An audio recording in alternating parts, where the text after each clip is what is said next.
ദൈവത്തിൻ്റെ മഹത്വം ഈ ഉപവാസ പ്രാർത്ഥനയ്ക്കകത്ത് കർത്താവ് വെളിപ്പെടുത്തും. അതാര് കാണും? വിശ്വസിക്കുന്നവർ. 8ഓളം പ്രത്യേക പ്രയോഗങ്ങൾ ഈ അധ്യായത്തിലുണ്ടെന്ന് ഞാൻ പറഞ്ഞു. എന്തിന് ഈ വലിയ അത്ഭുതം കർത്താവ് ചെയ്തു എന്നതിൻ്റെ ഉത്തരം 5 അതിൽ കൂടുതൽ ശ്രദ്ധയിൽ വരുന്നു. സ്തോത്രം. സൂക്ഷ്മമായി ധ്യാനിക്കും തോറും തെളിഞ്ഞു വരുന്നു. ഈ ലാസറിനെയും മാർത്തയെയും മറിയെയും യേശുവിന് വളരെ ഇഷ്ടമായിരുന്നു. തെളിവ് 3-4 വാക്യങ്ങൾക്കകത്താണ് അല്ലേ? എത്രാം വാക്യമാ?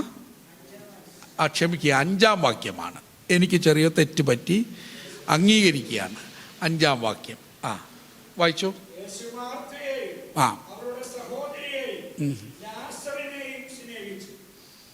ഇവരെ 3 പേരെ യേശു സ്നേഹിച്ചു. ചരിത്രം പറയുന്നത് മൂത്ത ആള് മാർത്തയാണെന്നാണ്, 2ാമത്തെ ആള് മറിയാണെന്നാണ്. ബൈബിളിലില്ല, ഹിസ്റ്ററി പഠിപ്പിക്കുന്നത്. അടുത്തത് ലാസർ. ഇവരുടെ എല്ലാം നല്ല വാത്സല്യം അനുഭവിക്കുന്ന ഇളയ ആങ്ങള. നോക്കണേ, അക്രമം.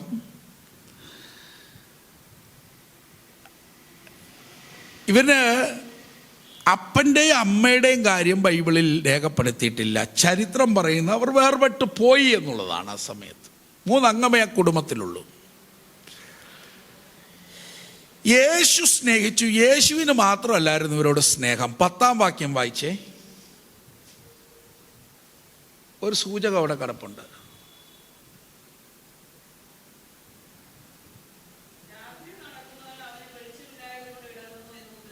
അടുത്തത് 11-ാം വാക്യം.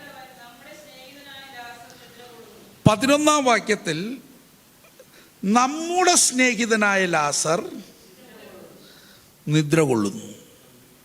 അപ്പൊ യേശുവിന് മാത്രമല്ല, ഈ ശിഷ്യന്മാർക്ക് ഇഷ്ടമായിരുന്നു. ആരെ? അപ്പോൾ ഈ യേശുവിൻ്റെ ടീമുമായിട്ടുള്ള ബന്ധം നോക്കിയേ. ഈ സ്നേഹത്തിൻ്റെ, ദൈവം സ്നേഹിക്കുന്നവരെ ദൈവം ചിലപ്പം ശിക്ഷിക്കുന്നുവെന്ന പ്രയോഗമുണ്ട്.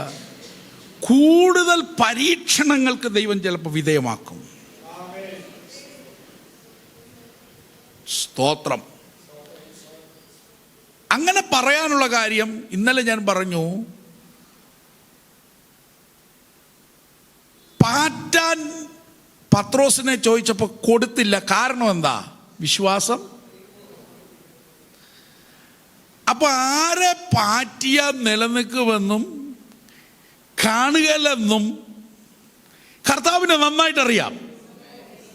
ഒന്നും കൂടെ പറഞ്ഞാൽ, പാറ്റാറായിട്ടില്ല ആര്?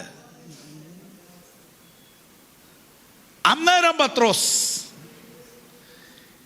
എന്നാൽ പെന്തക്കോസ്ത് നാളിലെ ശക്തിയൊക്കെ വന്ന ശേഷം എങ്ങനെ പാറ്റിയാലും പോകല. കരുത്തനായി. കാണുമ്പോൾ തോന്നും കരുത്തനാന്ന്. അത് തോന്നലാണ്, ഉള്ളു പൊള്ളയാണ്. സ്തോത്രം.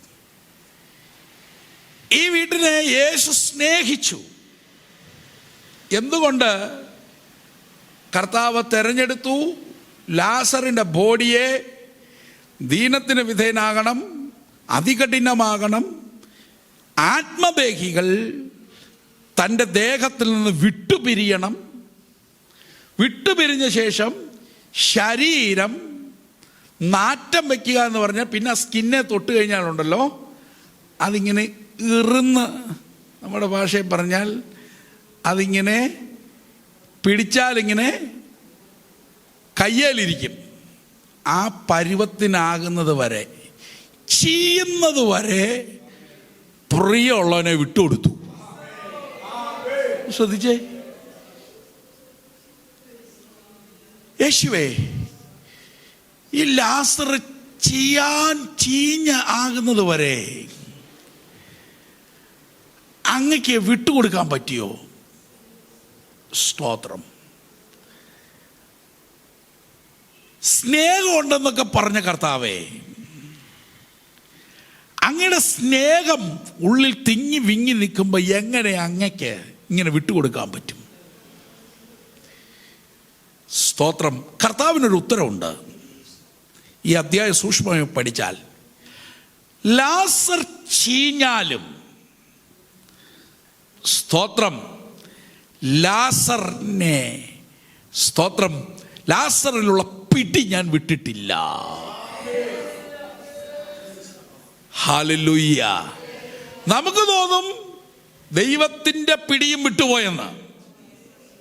ദൈവത്തിൻ്റെ പിടി പോലും നമ്മുടെ പല കേസും ഇന്ന് ഈ മീറ്റിങ്ങിന് കൊണ്ടുവന്നിരിക്കുമ്പോൾ നമ്മുടെ ഉള്ളിലിരിക്കുന്നത് ദൈവത്തിൻ്റെ കസ്റ്റഡിയിൽ നിന്ന് പോലും അത് പോയി അല്ലേ?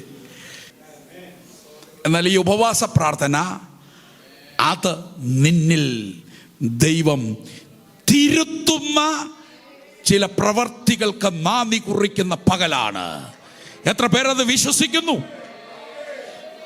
സ്തോത്രം. ഒരു ഭോഷനെ പോലെ ദൈവത്തെ വിശ്വസിക്കാൻ പറ്റുമോ?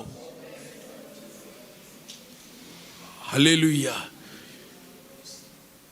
വിശ്വാസത്തിന്റെ മുൻപിൽ, വിശ്വാസം എന്ന പ്രമേയത്തിന്, വിശ്വാസത്തിന് മുമ്പിൽ നമുക്ക് ഏത് വാക്കും പൂർണ്ണമായി വിശ്വസിക്കാൻ പറ്റില്ല. പലതും മനുഷ്യരുടേത്. ചില ആളുകൾ പറയുന്ന സത്യം 50% വിശ്വസിക്കാവുന്ന സത്യം രണ്ടായി തിരിക്കണം. വിശ്വസിക്കേണ്ടാത്ത സത്യവും, അത് സത്യമായി കൂട്ടിക്കോ. 50% വിശ്വസിക്കേണ്ട സത്യവും 50%. എന്നാലുണ്ടല്ലോ, ഇന്നിവിടെ എഴുന്നള്ളി വന്നിരിക്കുന്ന കർത്താവിനെ കണ്ണടച്ച് വിശ്വസിക്കാം. കർത്താവിനെ കണ്ണടച്ച് വിശ്വസിക്കാം. കണ്ണടച്ച് വിശ്വസിക്കാം. ഒരു ഭോഷനെ പോലെ വിശ്വസിക്കാം. യേശുവിൻ്റെ വാക്കുകളെ പൂർണ്ണമായി വിശ്വസിക്കാം. സ്തോത്രം. അതുകൊണ്ട് നിങ്ങളിൽ ഇരിക്കുന്ന കർത്താവ് പറഞ്ഞ വാക്കുകൾ, വാഗ്ദത്തങ്ങളെ കണ്ണടച്ച് വിശ്വസിക്കാം. അതിനകത്ത് പൊള്ളയില്ല, അതിനകത്ത് പാഴില്ല, അതിനകത്ത് ചുമ്മാ ഒരു സുഖം തരുന്ന വാക്കല്ല. ആ വാക്കിന് കേൾവി മാത്രമല്ല, ആ വാക്കിനകത്ത് വാക്കു പറഞ്ഞവന്റെ ഉயிருണ്ട്, വാക്കു പറഞ്ഞവന്റെ ജീവനുണ്ട്, വാക്കു പറഞ്ഞവന്റെ ശ്വാസാംശമുണ്ട്, വാക്കു പറഞ്ഞവന്റെ അധികാരമുണ്ട്, വാക്കു പറഞ്ഞവനോളം വലുപ്പമുണ്ട്. ഹല്ലേലൂയ.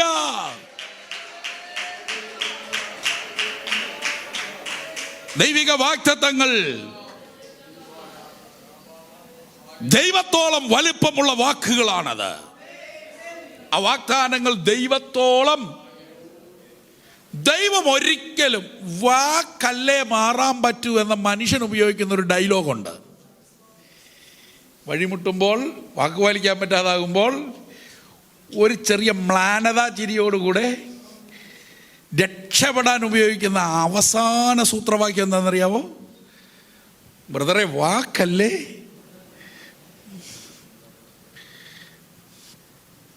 സ്തോത്രം. എന്നാൽ ഗതിഭേദത്താലുള്ള ആച്ഛാദനം നമ്മുടെ കർത്താവിനില്ല. എത്ര പേർക്ക് ഉറപ്പുണ്ട്? ആ നാമത്തെക്കുറിച്ച് പറയുന്നു, അനന്യനത്രേ. യേശു ക്രിസ്തു ഇന്നലെയും ഇന്നും എന്നേക്കും അനന്യൻ, അൺചേഞ്ചബിൾ ഗോഡ്, മാറ്റമില്ലാത്ത ദൈവം. എൻ്റെ ദൈവം മാറുകയല്ലെന്ന് ഉറപ്പുള്ള ദൈവമക്കൾ, എൻ്റെ ദൈവം എന്നെ വിട്ടു മാറുകയല്ല. എൻ്റെ ദൈവം, അതിൻ്റെ സാന്നിധ്യം എന്നെ വിട്ടു മാറത്തില്ല. ആ ഫെയ്ത്ത്, അകത്ത് ദൃഢതയുള്ളവർ ദൈവത്തിനൊന്ന് മഹത്വം കരറ്റിയേ. ശബദാരാധന. ആരെല്ലാം മാറിയാലും, നിന്റെ മുമ്പിൽ നിൽക്കുന്ന പർവ്വതങ്ങൾ മാറിയാലും, കുന്നുകൾ മാറിയാലും മാറില്ല. യേശു മാറില്ല.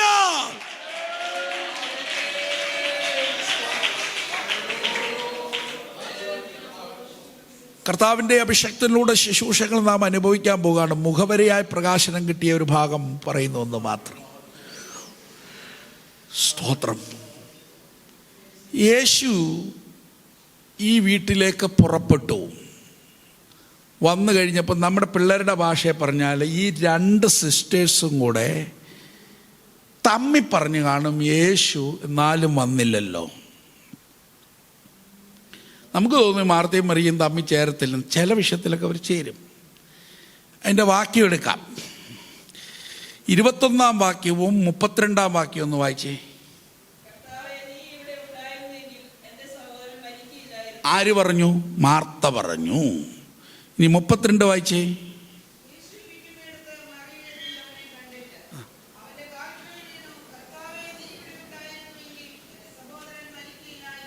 അപ്പൊ ഈ വാക്ക് ഇവർ ഇതിനു മുമ്പ് പ്രാക്ടീസ് ചെയ്തിട്ടുണ്ട്.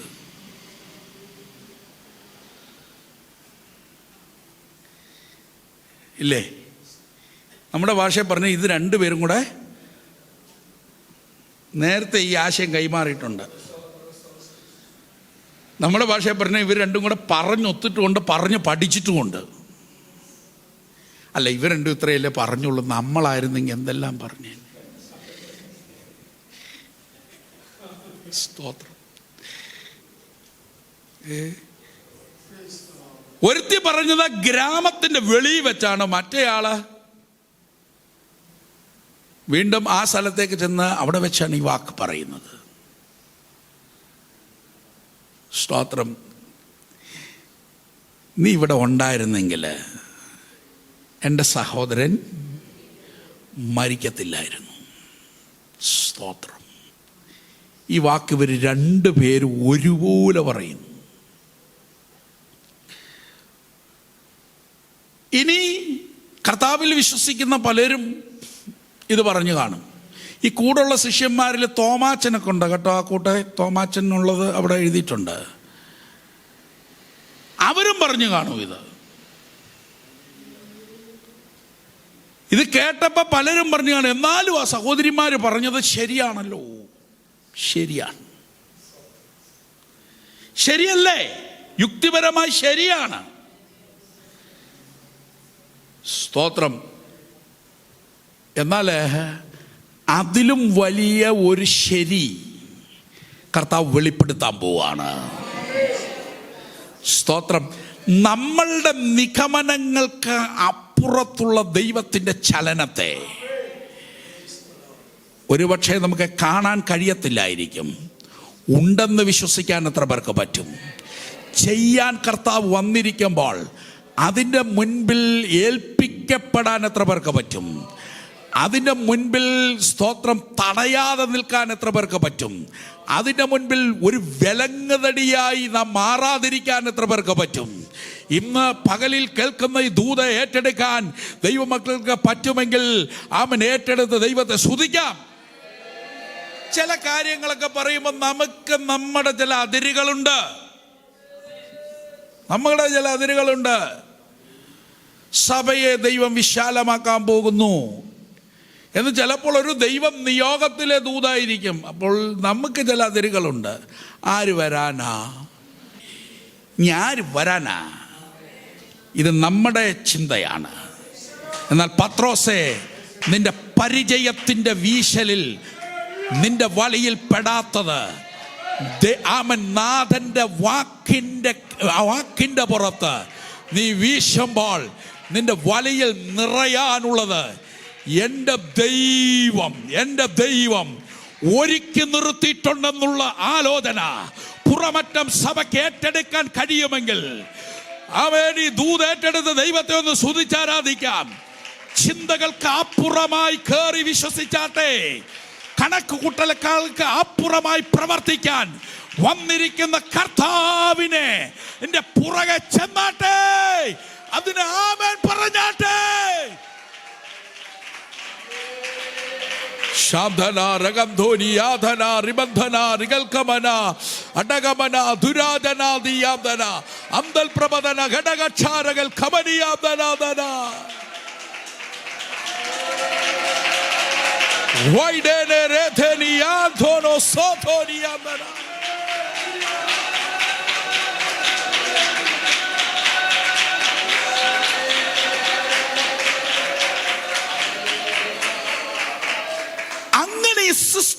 വിശ്വസിച്ചിരുന്നോ? എവിഡൻസ് ഉണ്ടോ? എടുക്കാം. 22-ാമത്തെ വാക്യം. ഇപ്പോഴും നീ ദൈവത്തോട് എന്തപേക്ഷിച്ചാലും. സ്തോത്രം. ഇപ്പോൾ എൻ്റെ അർത്ഥം ഇതാണ്, കർത്താവേ, നിനക്ക് എന്തും ചെയ്യാൻ പറ്റുമെന്ന് ഞാൻ അറിയുന്നു. നമ്മുടെ കർത്താവിന്, സ്തോത്രം, നമ്മുടെ ചിന്തകൾക്കപ്പുറമായി ചെയ്യാൻ, ഇപ്പോഴോ എന്ന് പറഞ്ഞപ്പോൾ അപ്പോഴത്തെ അവസ്ഥ എന്താണ്? 4 നാളായി. ഹല്ലേലൂയ. ചീഞ്ഞു തുടങ്ങി. ചീഞ്ഞ കേസില്ലേ? സ്തോത്രം. ചീഞ്ഞതില്ലേ? അതിൽ യേശുവിൻ്റെ വാക്ക് സ്പർശിക്കാൻ പോകുന്നു. ചീഞ്ഞതില്ലേ? അതിൽ യേശുവിൻ്റെ വാക്ക് തൊടാൻ പോകുന്നു. ഒരു കൈക്കും തൊടാൻ പറ്റാതെ വണ്ണം, അടുക്കാൻ പറ്റാതെ വണ്ണം ചീഞ്ഞതില്ലേ? അതിൽ യേശുവിൻ്റെ വാക്ക് ടച്ച് ചെയ്യാൻ പോകുന്നു. ഈ ഉപവാസ പ്രാർത്ഥനയിൽ അവൻ നിന്റെ ചിന്തയിലും കണക്ക് കൂട്ടലുകളിലും ചീഞ്ഞതിനെ അധികാരമുള്ളവൻ അധികാരത്തോടെ അതിന് നേർക്ക് വാക്ക് പുറപ്പെടുവിക്കാൻ പോകുന്നു. ദൈവത്തിന്റെ വാക്ക്, ദൈവത്തിന്റെ വചനം, വേർഡ് ഓഫ് ഗോഡ്, ദൈവത്തിന്റെ വചനം, ജീവനുള്ള വചനം, ഉயிருള്ള വചനം, ചൈതന്യമുള്ള വചനം, തീ പോലെ ജ്വലിക്കുന്ന വചനം, അധികാരമുള്ള വചനം. ഓ, ഇല്ലാത്തതിനെ ഉള്ളതുപോലെ വിളിച്ച് വരുത്തും വചനം. അവതരണത്തിന് ഏൽപ്പിച്ച് അല്പനേരം ഒന്ന് ആരാധിച്ചാട്ടെ. അർത്ഥന റിഗബ്ധന റിഗബ്ധനിയാന്തന. ഈ വചനം വിശ്വസിക്കുന്നവരിൽ ഇപ്പോൾ തന്നെ അധികാരത്തോടെ അധികാരത്തോടെ അധികാരത്തോടെ ക്രിയയായി കുടുംബങ്ങൾക്കകത്ത്, തലമുറകൾക്കകത്ത്, യെസ് യെസ് യെസ്, ജീവിത പങ്കാളിയിൽ, കുടുംബ ജീവിതത്തിൽ, ഭവനത്തിനകത്ത്, ദേശത്ത്, സഭയ്ക്കകത്ത് വെളിപ്പെടുകയാണ്. അധികാരത്തോടെ വെളിപ്പെടുകയാണ്. വിശ്വസിക്കുമ്പോൾ തന്നെ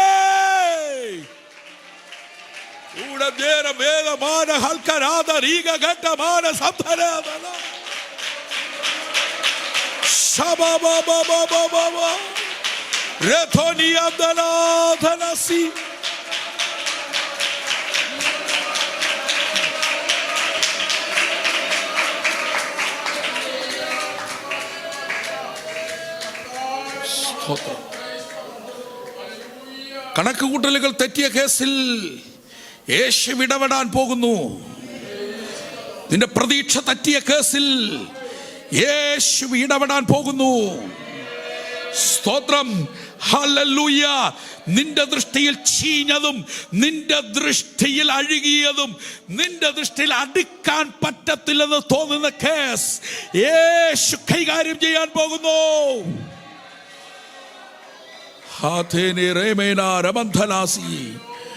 വേറെ ആര് ലാസറിനെ ഒന്ന് തിരിച്ചിടാൻ നോക്കിയാലും പഴുത്തിരിക്കുന്ന ശരീരമാ. സ്തോത്രം. തിരിച്ചിടുന്നവന്റെ കയ്യിൽ പീസിരിക്കും. എന്നാൽ യേശുവിന്റെ വാക്കിന് മുമ്പിൽ അവൻ എഴുന്നേറ്റ് നിന്നു. എന്റെ ചിന്ത, കെട്ടഴിച്ച ലാസർ തുള്ളിയിട്ടും കുഴപ്പമില്ല. ഇനി ലാസറിനെ ഒന്ന് മണപ്പിച്ചേ. നാട്ടമുണ്ടോ സിസ്റ്റർ? സ്തോത്രം. ഹല്ലേലൂയ. എനിക്ക് തോന്നുന്നുണ്ട് ഈ മാർത്ത എപ്പോഴോ ചെന്ന് ഈ കല്ലറയുടെ വിടവിൽ കൂടെ മണപ്പിച്ചിട്ടുണ്ട്. സ്തോത്രം. ഹല്ലേലൂയ. ഹല്ലേലൂയ. സ്തോത്രം. നോക്കണമേ, യേശുവിൻ്റെ വാക്ക് അവൻ അവിടെ വന്ന് സ്പർശിച്ചതോടുകൂടെ അവൻ്റെ ത്വക്കിൻ്റെ അവസ്ഥ മാറി, അവൻ്റെ ആന്തരിക അവയവങ്ങളുടെ അവസ്ഥ മാറി, അവൻ്റെ അസ്ഥിയുടെ ലെവൽ മാറി. ആമൻ. സ്വത്രം സ്വത്രം സ്വത്രം. അവൻ്റെ നാട്ടി നരമ്പുകളിൽ നിശ്ചലമായി കിടക്കുന്ന രക്തം ആമേൻ അതിൻ്റെ നിലയിൽ ഓടാൻ തുടങ്ങി. ആരോഗ്യവാനായി വെളിയിൽ വന്നു. എൻ്റെ യേശുവിൻ്റെ വാക്ക്, എൻ്റെ യേശുവിൻ്റെ വാക്ക് അത്ര അധികാരമുള്ളതാണെന്ന് പുറമറ്റം സഭയോട് പരിശുദ്ധാത്മാവ് ഈ പകലിൽ നിർബന്ധത്തോടെ കൈമാറുന്നു. ആലോചന.